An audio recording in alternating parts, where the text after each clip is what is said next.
Good morning and welcome to this week's Jump Recruitment discussion, which will be all about outsourcing.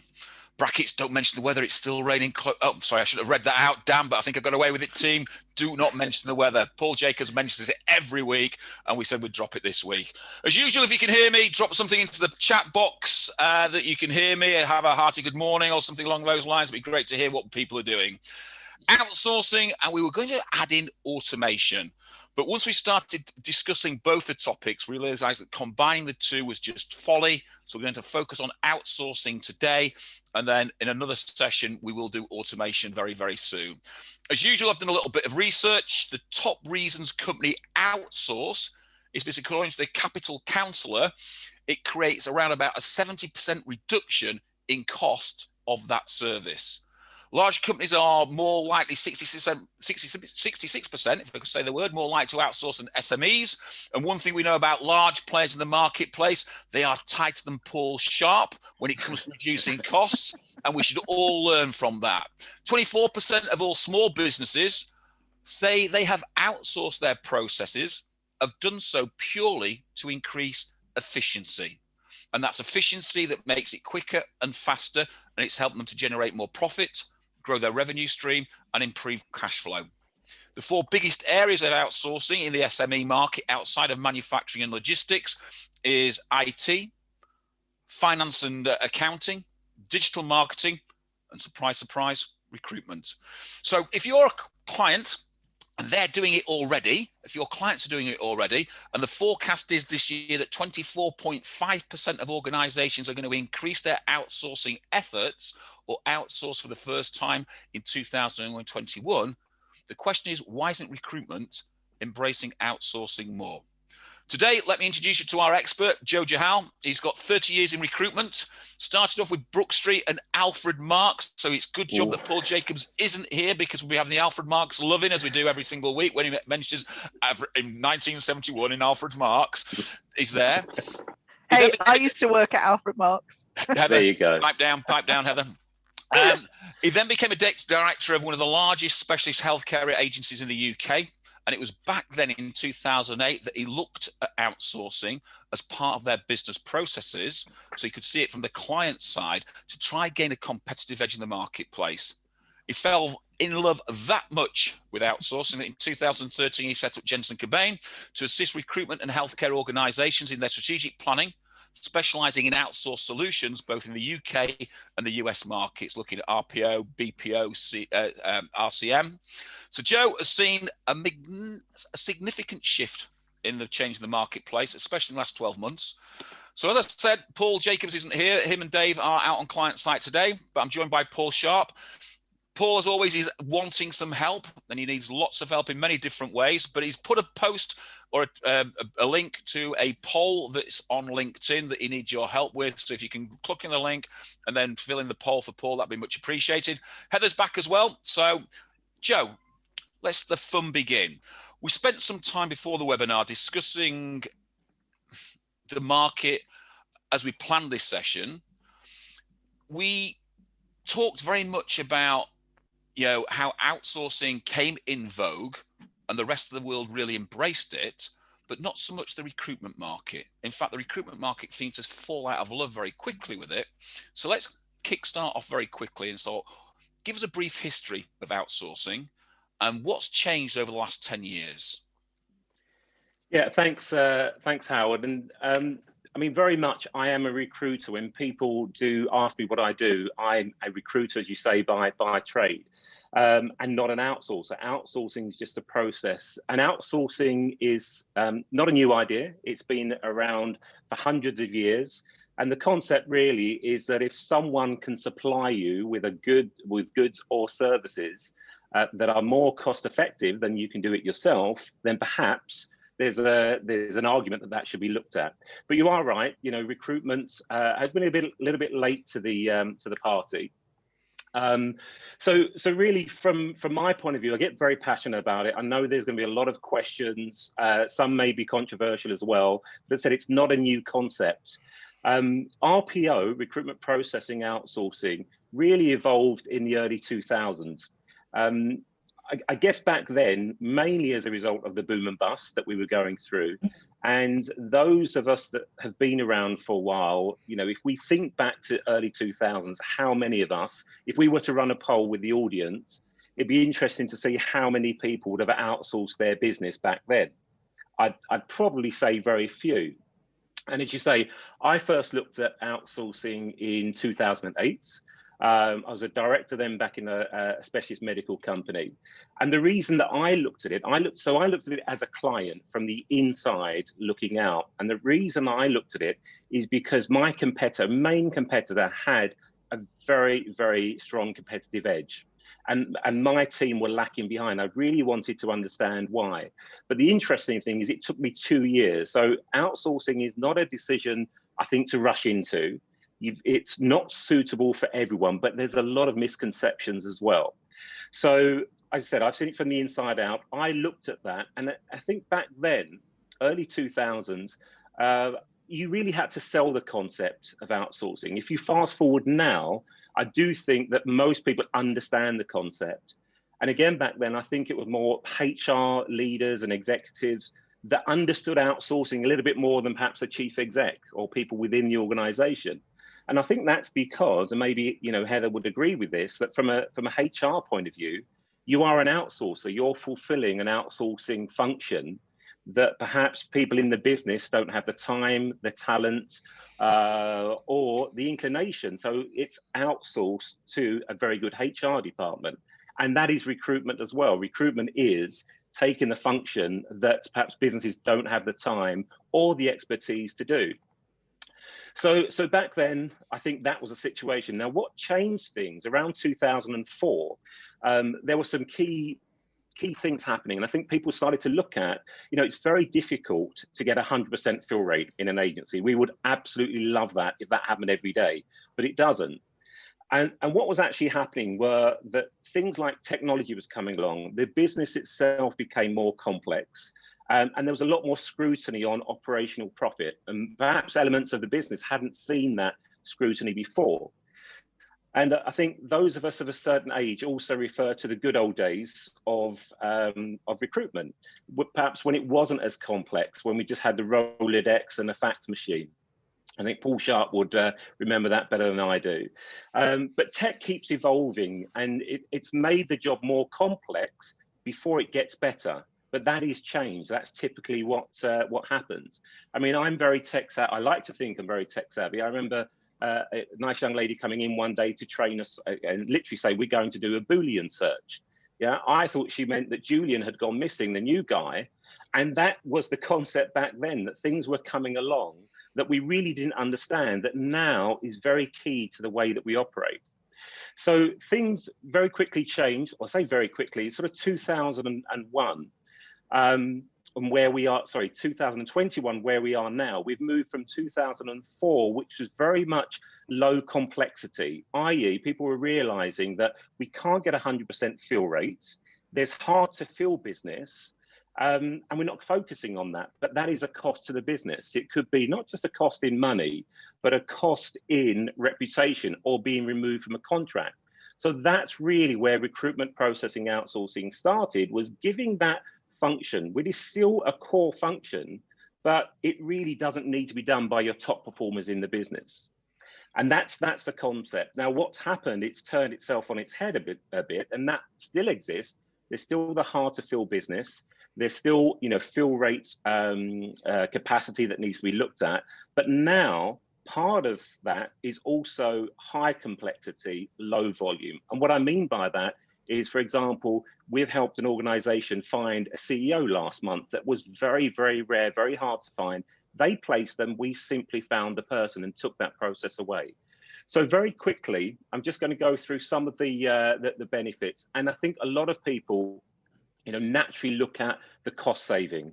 But really it's about, as a stress, it's about the main elements of is getting your core people focused on your core skills.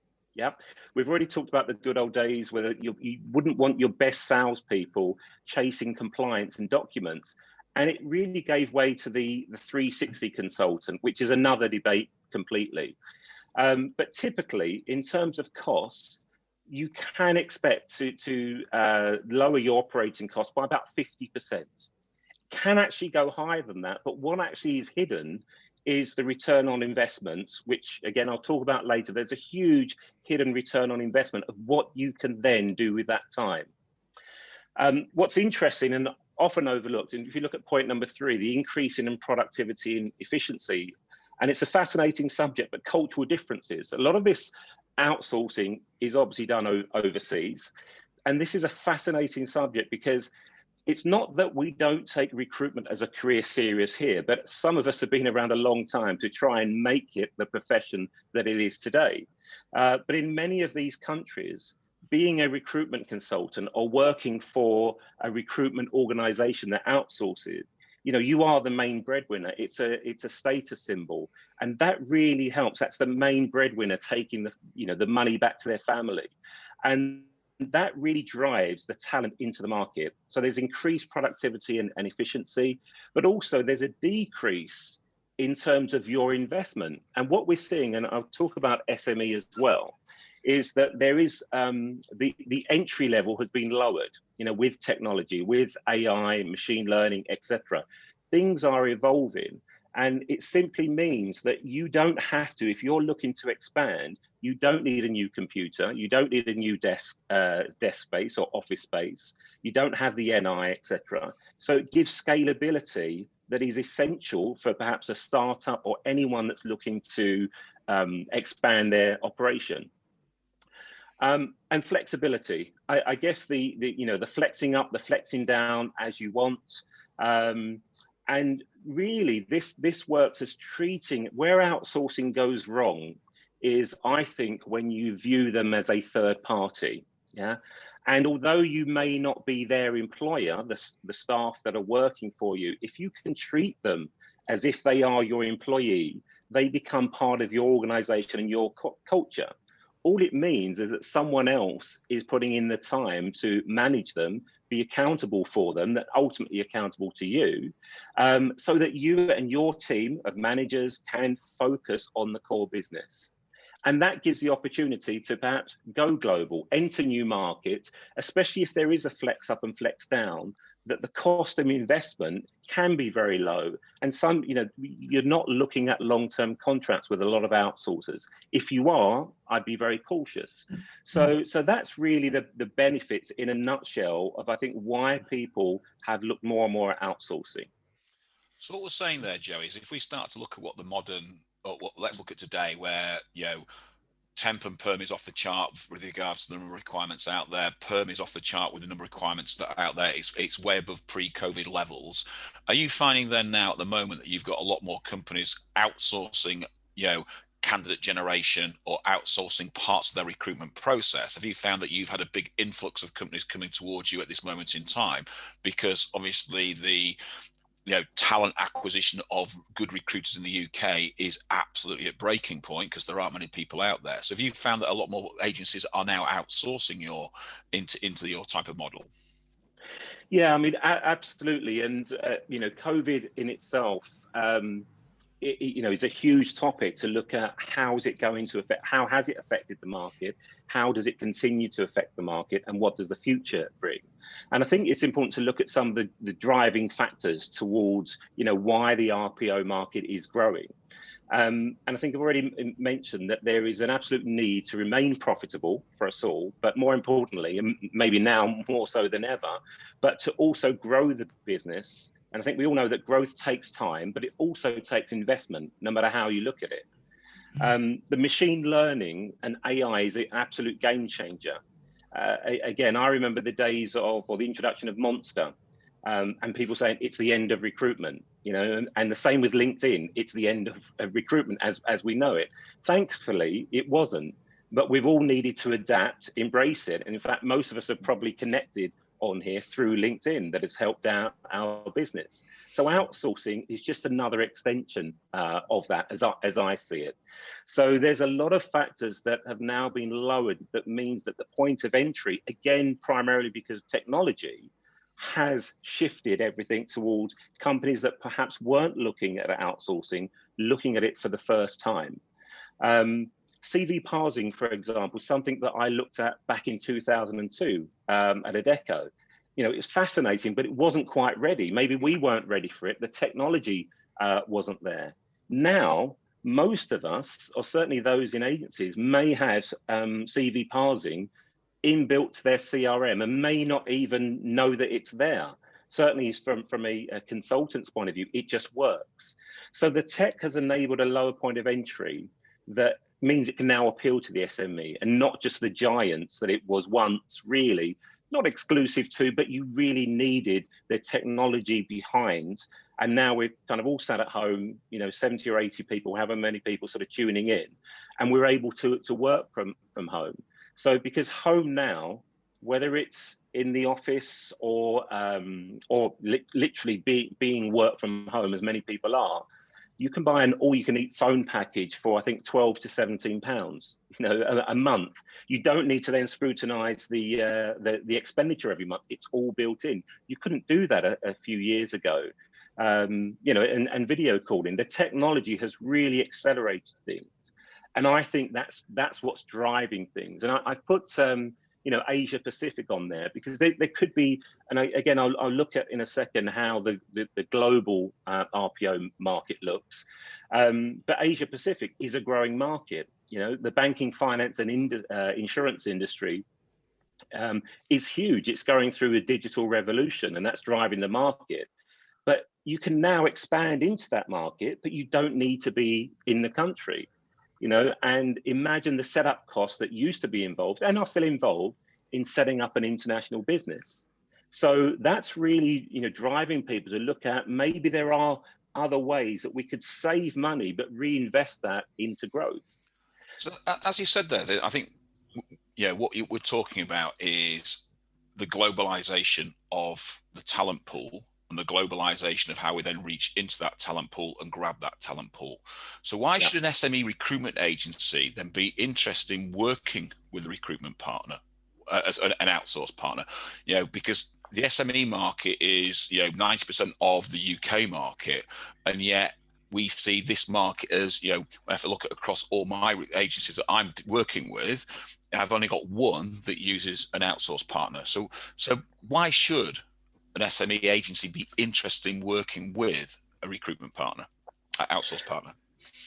I think everyone, every business owner, every organization needs to look at, this whole situation of we're coming out of, I've mentioned AI and how that's changing things, but we're coming out of a situation knowing that business has massively changed.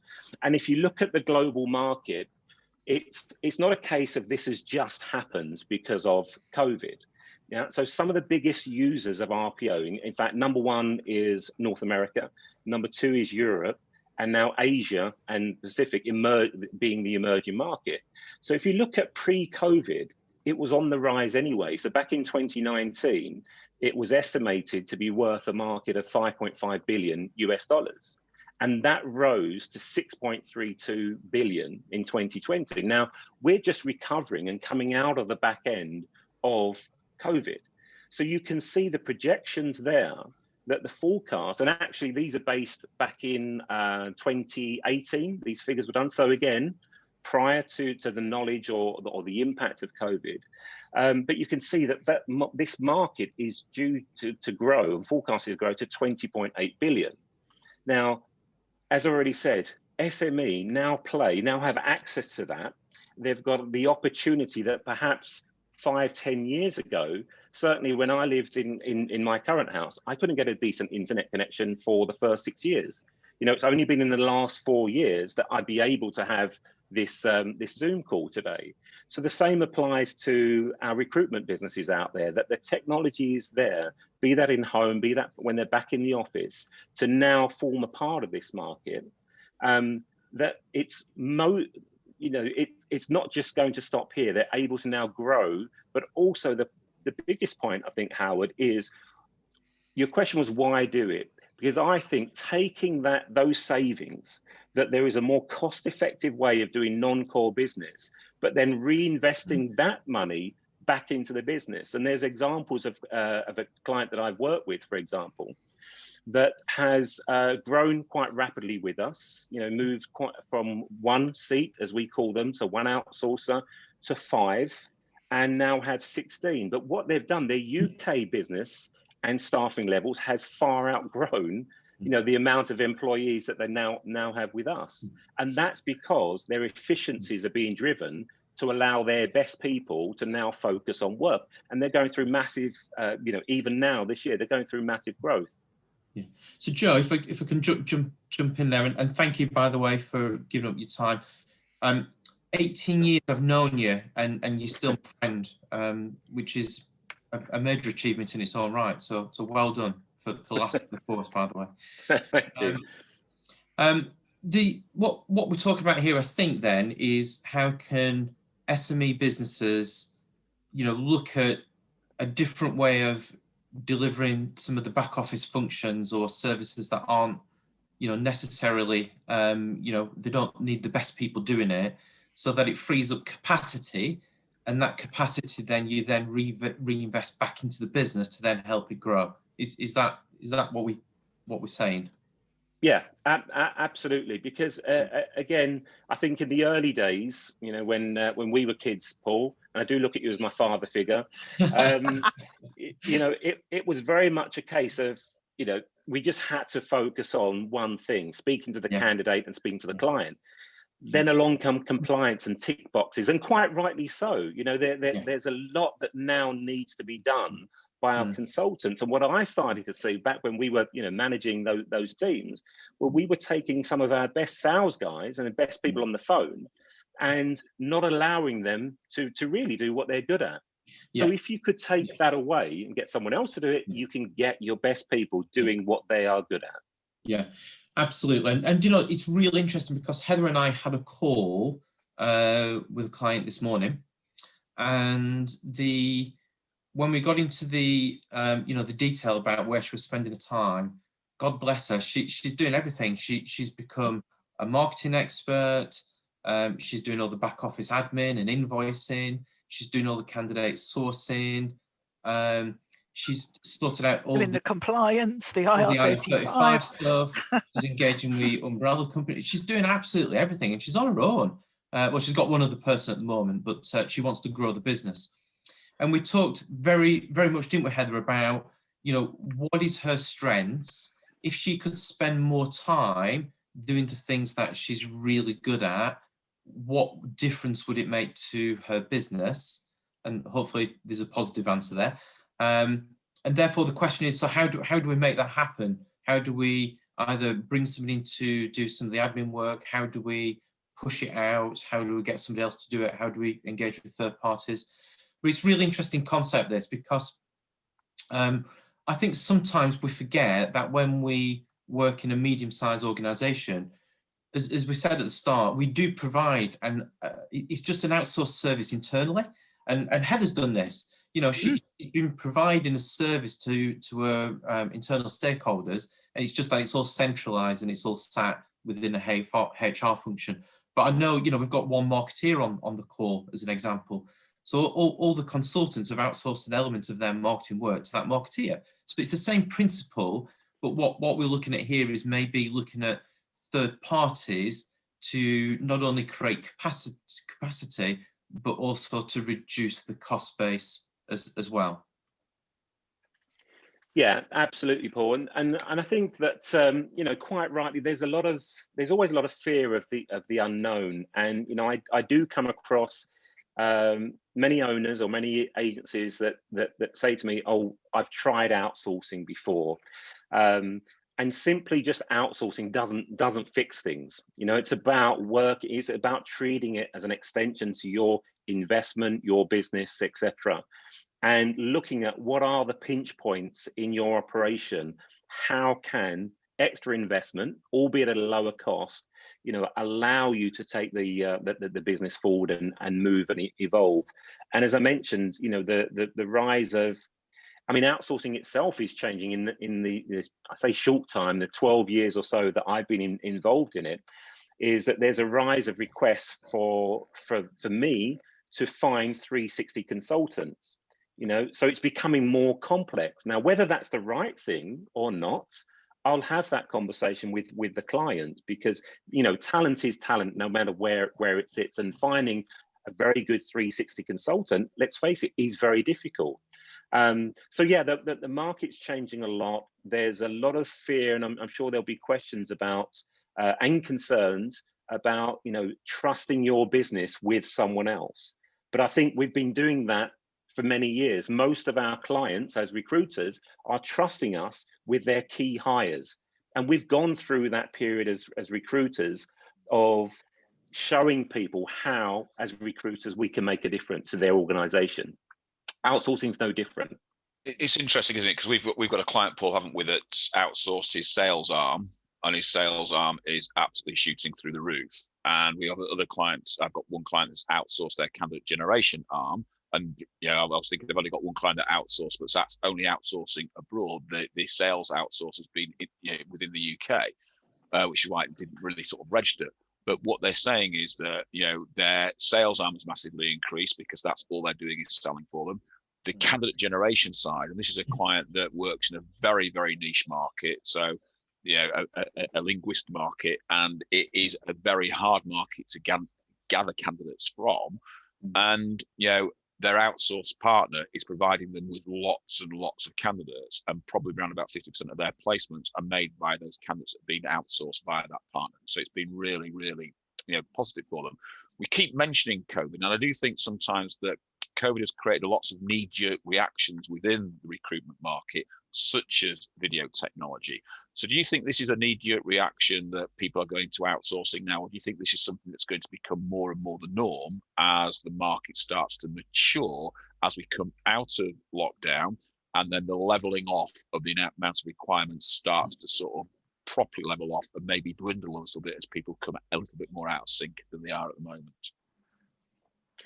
Well, what's interesting, Howard, is if we look at who can actually outsource, and look at the industries on the next slide, that will show a significant change. Because you can see from this that we've seen it's a growing market, and the pandemic, if anything, has just accelerated that. My opinion is it was going to happen anyway, but things have been accelerated. But these are 2019 figures, and what's interesting here, that this is pre-COVID, and banking, finance and insurance now take top slot. Yet in fact in 2018 they were back in third place. It was IT and telecom. So what's actually kind of happened there pre-COVID is that maybe IT and telecom, as we all sat at home with our various technology that we can purchase direct, has seen that decline. But we've seen a massive growth in banking, because banking has changed completely. And that's a growing area of outsourcing that we've witnessed over the last year in sort of banking and finance. I mean, many, many years ago, I worked for HSBC, and I very quickly, when I found out that First Direct were launching online banking, I very quickly moved. It was like, fantastic, this is revolutionary. Now, although I'm still with them, I'm completely digital with Starling, both for my personal accounts and the business as well. But what that shows is this is an evolving market, and there are more and more predictions of how this is forecasted to change. And recruitment, as you can see in those areas, recruitment touches every single part of that. But there are other areas that companies have come to us that, for example, may just want a quick solution. A law firm, for example, recent example last month, just wanted someone to review contracts. They were snowed under, needed some extra help. And that basically is a role that perhaps wouldn't have been outsourced even 4 years ago. So things have changed, and we do get all sorts of requests from companies, some of whom we turn down because I don't think that we're aligned. But the point is, it's a growing market, and the map that you see there is going to change and increase it even more. It'll be interesting to see what other areas and what the impact is, post-COVID affects those businesses and how they decide to handle that. I believe outsourcing is something that a lot of them will look at. So let's flip that into, sorry, Heather, go on. Sorry. Well, no, I was just saying, I completely agree, but I don't think COVID's going to be a blip in the road with this. I think it's massively accelerated the art of the possible. So, we just worked in a way that made us think everything had to be done where we could see it. where we could, see it and touch it and it was tangible. And this last 18 months has shown us that that's just not true, that we can manage things where people aren't in the same room as us. And for me, that just massively expands the capacity of organizations to understand outplacement, outsourcing, and to understand what's possible and what can really work, because it challenged us to do things differently. We were forced to do it. And for me, I think outsourcing, and I'm sure we'll come on to talk about this, is a change. It's a change problem. It's how do we change our organizations to take advantage of global markets, global opportunity, low cost solutions, alternatives. I think COVID's made this really exciting. Well, let's flip that on the other way around then, and let's go into that process that you were talking about there, Heather. Let's look at recruitment markets and which recruitment markets are using outsourcing services, and what services are they actually outsourcing to you? In terms of, I suppose, if you look at the functions of what can be outsourced, and I'm a believer that many things can be outsourced. Whether it's outsourced or not is very much a personal decision. It does it. For a quick example, I had a private hire taxi firm approach us out of the blue that needed some big assistance, some quick, rapid assistance. It's not something we typically do. It's not a recruitment function as such. And I politely turned that business down because my feeling, having spoken to the owners, was that we're not really aligned, and I don't think it was best for the consumer, the customer, to have to phone someone that's a million miles away. Again, technology does enable that, but between us, we decided it's probably not the best thing for us. So just going on to your points there, Howard. As I said earlier, I think that every organization needs to look at the pinch points within their organization and what issues and opportunities they have to grow if they address some of those pinch points, especially if you could take those savings that outsourcing provides and reinvest that back into the business. But typically, we have a lot of companies that come to us for the things, what are the things that are most time consuming and cost money? And that's typically resourcing and search. We work with some very, very niche firms, and sort of large hires are made at senior level. That takes a lot of time. Now, do they, again, want their best people to do that? So typically resourcing and searching. Compliance, as we all know, is very onerous, takes a lot of time to do. So that's those two, probably followed by an out of hours. Why is out of hours popular? Again, where we're based, my organization is based in India, it's a perfect time zone for the UK and the US market. It's slap bang in the middle and works very well. To hire an out of hours team to make sure that you're open on Christmas Day, if applicable to your business, New Year's Day, a lot of healthcare organizations need that to be functional because they're extremely busy times for A&E and need that support. And there are huge benefits in those. So there's very little, as you can see from those examples, where it's vacancy monitoring. For example, again, as we've seen over the last 10 years, there's been the rise of the online portal, taking away the relationships that you have with your customer and getting someone to sit on a system to make sure you don't lose a shift. And often that's fastest finger wins. Not very enjoyable, but someone's got to do it. That could be an outsourced task. So the list really does go on into what can be outsourced. And a lot of the time, it's about consulting with the outsourcer and understanding those key pinch points. That's how I would look at anyone that came to us and said, right, where do you think and what do you think we could outsource? So if you looked at that outsourcing process, if you look at the recruitment process, candidate generation is absolutely key at the moment. You look at timesheet management or payroll management, it's absolutely key at the moment, because there are, you look at the umbrella companies that are shifting from being an umbrella to be more of a PAYE provider, et cetera. So these are areas that are what we would class as the mundane part of the recruitment process. But obviously, you can get as many jobs as you like, but if you haven't got a candidate to fill the job, then you're never going to make any cash out of the job. So that candidate sourcing. So talk to me through those sort of things where we look at, the candidate generation, timesheet management or payroll services. and headhunting services. Talk to me about how you've seen the rise in that marketplace, because I think that's where the SME market would be more benefit, or would benefit from outsourcing services, because some of the outsourcing services you talk about, as in 24-hour on call, you know, they might not need, but it's the bit that actually drives the revenue, where they could spend more time focusing on clients, would be important. Yeah, and I think it's, you know, it is really driven by the need for good talent acquisition. That as recruiters, we all know that the top talent is what every one of our clients is coming to us for, and that's time consuming to find the right person, particularly if you're in a niche market.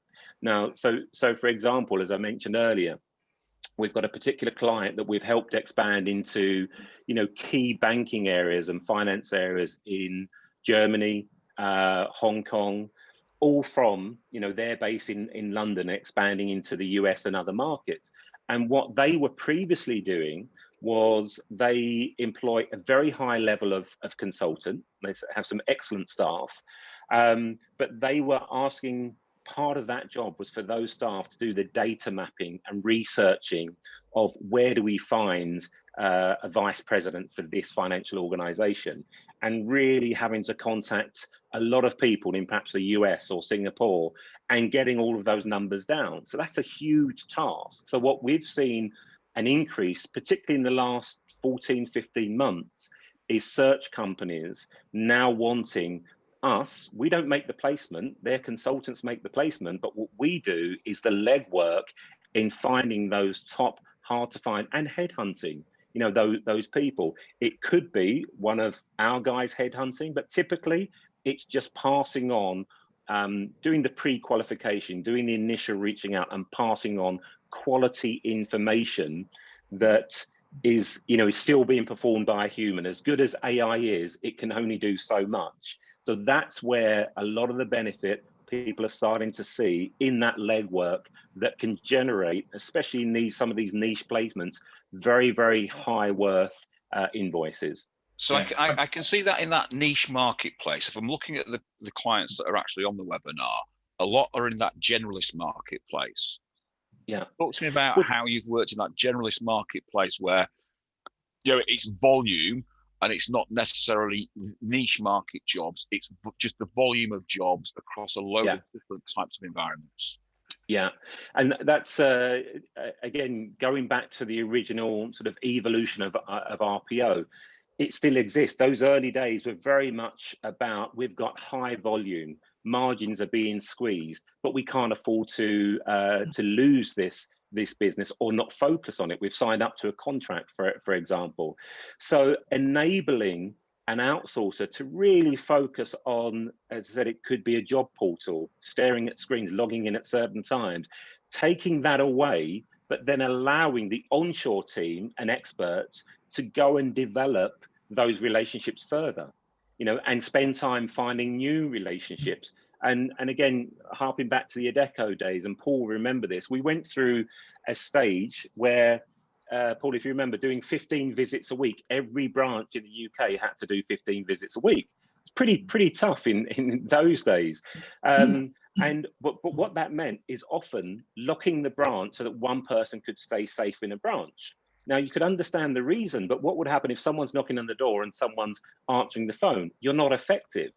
So if you can outsource and have additional staff so that your staff can carry on the core functions, and no matter what the margin is, as I said, that high volume business is a classic source. High volume, low margin is a classic source for outsourcing, because you can find the right talent at the right price to do that, rather than someone, you know, reinvest that money in someone that's going to drive your business and expand the business, but don't lose focus on, you know, the bread and butter, as I call it.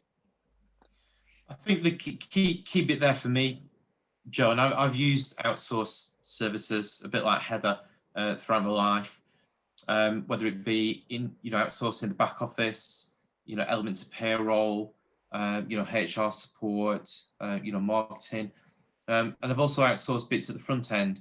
And the reason why I would sometimes consider the outsourcing, which you mentioned a little bit, is just those peaks in demand. So the business isn't at the level where it can justify another full-time head, but you're getting little blips of work coming in whereby you haven't got that capacity to cope with it.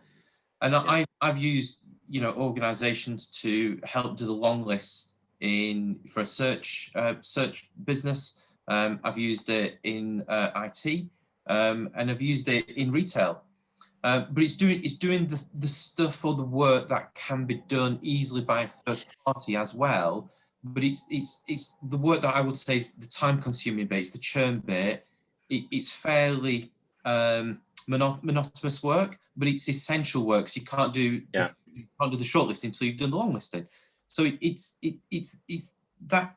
I think that's a key element of what you're saying. It's just, it can be some repeat work, like payroll every month, but it can also be when you're getting spikes in the business and you just haven't got capacity, but you don't want to turn it down, but you can't do the full recruitment cycle. You need somebody to do a chunk of it for you. Yeah, absolutely. Yeah, exactly. I think because we're running out of time, I've got two questions that I want to ask. I'm going to ask you this question. I want you to answer it as quickly as you can, because I think this question is, most people will do a reasonable amount of due diligence on this. And then it's the final question I really want to sort of get stuck into in the last 5 minutes. So the next question is all about costs, obviously. And lots of people are very worried about hidden costs and what the return on investment are. So very quickly, if you give us an idea of what your view is of costs, hidden costs and return on investments. Yeah, I think a lot of this comes down to the contract, and that's why I said it's not a decision to rush. But in short, there should never ever be any hidden costs. That should all be upfront, either in the contract initially or as the business evolves. So the hidden costs are minimal. You generally pay for a service. It's very defined, set amount of time for a set task. So it's very, very clear in that respect. From a cost point of view, anywhere between 50 to 70% savings on your current cost to perform that task. Again, it can vary, but the savings can be as high as that. But it's the hidden cost that we've touched on. I briefly mentioned, a client that we've found some high worth placements for. That's enabled their people to go out and win more business on the back of that. So the hidden ROI in allowing, as Paul mentioned, your staff to go and focus, how do you measure that?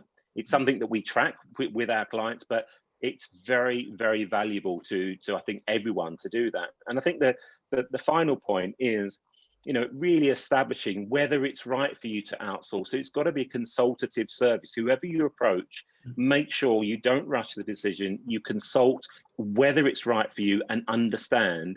And again, make sure you know the terms and the location. For example, they may be offshore. Is it a UK contract? Is it a UK company? So have a look at those things. So the last question, which I really want to get sort of dug into, so the last question we were going to ask was, what are the things to look for when selecting an outsourcing partner? Mark has asked, where can we get good recommendations of which companies to use for our outsourcing? Is there equivalent to in the industry for a Trustpilot where they can get recommendations from, etc.? So sort of the same question sort of rolled into one, really. Yeah, that's a good question, actually. I mean, first and foremost, I would say go to your network. Go to people. There's members of the Jump group here that have outsourced.